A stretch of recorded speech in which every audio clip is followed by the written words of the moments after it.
Speaker, मेरा कोई किसी से लड़ाई नहीं। मैं पहले दिन से जब यहां आया हूं, तकरीर नहीं करने दी मुझे। जब मैं बात करता हूं शोर मचता है, गलत बातें करती है। मेरी किसी से कोई लड़ाई है? इन सबको जो भी ये समझता है कि ये मैं किसी से लड़ाई की वजह से या कोई मैं अपने दुश्मनियां किसी से हैं, मेरी कोई किसी से दुश्मनी नहीं। मैं आज आपके सामने कह रहा हूं कि अगर पाकिस्तान के अंदर, हमारे मुल्क में अगर सही माने में अकाउंटेबिलिटी प्रोसेस ना चला, हम किसी सूरत इतना पैसा नहीं इकट्ठा कर सकते अपने बच्चों को तालीम देने के लिए, सेहत उनके इलाज करने के लिए, अस्पताल ठीक करने के लिए। हम आगे बढ़ ही नहीं सकते। जब एलीट करप्शन पे लगी हुई है, वो आप कैसे समझते हैं वो मुल्क तरक्की करेगा? हम जब आप किसी के ऊपर केस होता है, वो कहते हैं जी पॉलिटिकल विक्टिमाइजेशन है। मुझे ये बताएं कि मेरे ऊपर पॉलिटिकल विक्टिमाइजेशन नहीं थी जब इन्होंने मेरे ऊपर 2002 का फ्लैट डिक्लेयर हुआ, मुझे इन्होंने सुप्रीम कोर्ट में 6 केसेस कर दिए। मेरे इलेक्शन कमीशन के अंदर मुझे सुप्रीम कोर्ट में 2 केसेस किए। क्या मैंने कहा कि कभी मैंने कहा विक्टिमाइजेशन है? मैं जवाब देता हूं।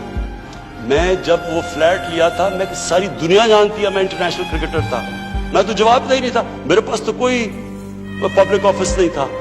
उसके बावजूद 10 महीने में स्पीकर साहब, जो मेरे से सुप्रीम कोर्ट ने जवाब मांगे मैंने दिए। 40 साल पुराने कॉन्ट्रैक्ट दिए, मॉर्गेजेस दिखाए, किधर से पैसा आया, मॉर्गेज पे कितना गया, कब वो मॉर्गेज दिया, फ्लैट कब बिका, बीवी से जो पैसे लिए हुए थे यहां जमीन लेने के लिए। आपको पता है सुप्रीम कोर्ट ने मेरे से पूछा कि जनाब आप बताएं, साबित करें कि आपने बीवी को पैसे वापस किए थे। वो बीवी ने ईमेल दे रही है कि हाँ इसने पैसे वापस किए थे। उन्होंने कहा नहीं सबूत दो। ये कभी हुआ ही नहीं है ऐसे कि वो बीवी कह रही है पैसे, वो कहते नहीं। बैंक स्टेटमेंट्स निकाल के दी 15 साल पुरानी, जो मेरा ट्रांजैक्शन बीवी के साथ था। मनी ट्रेल दी, सारा जो पैसा वहां से हलाल की कमाई का बाहर से पाकिस्तान लेके आया, उसकी मनी ट्रेल दी। स्पीकर साहब, कोई मैंने कमाल नहीं किया। ये हर उस मुल्क में जिसमें जेन्युइन डेमोक्रेसी है, वहां एक लीडर को जवाब देना पड़ता है, क्योंकि वो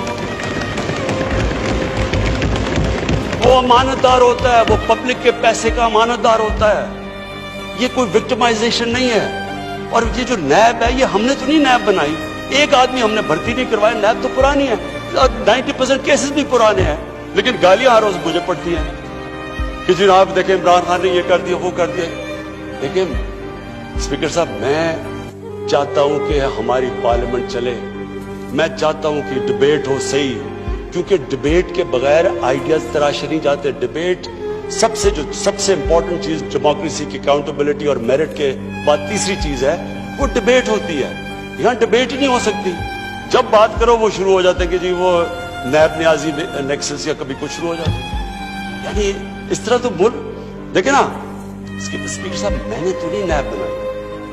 पॉइंट ये है कि क्या फंडामेंटल प्रिंसिपल ये है, क्या हमारे जो इक़्तिदार में लोग रहते हैं वो जवाब देना चाहते हैं अपनी वेल्थ का, या नहीं देना चाहते?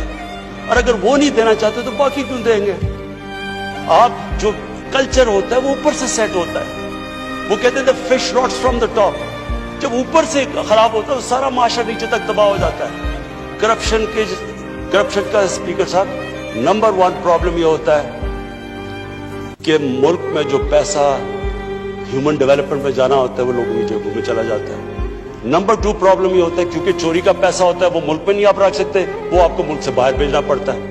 तो मैं सिर्फ ये कंक्लूड करता हूँ स्पीकर साहब, मैं अपनी ऑपोजिशन से बड़े रिस्पेक्ट से कहना चाहता हूँ, मेरी कोई किसी से दुश्मनी नहीं है, ना मैं कुछ बदला लेना चाहता हूँ।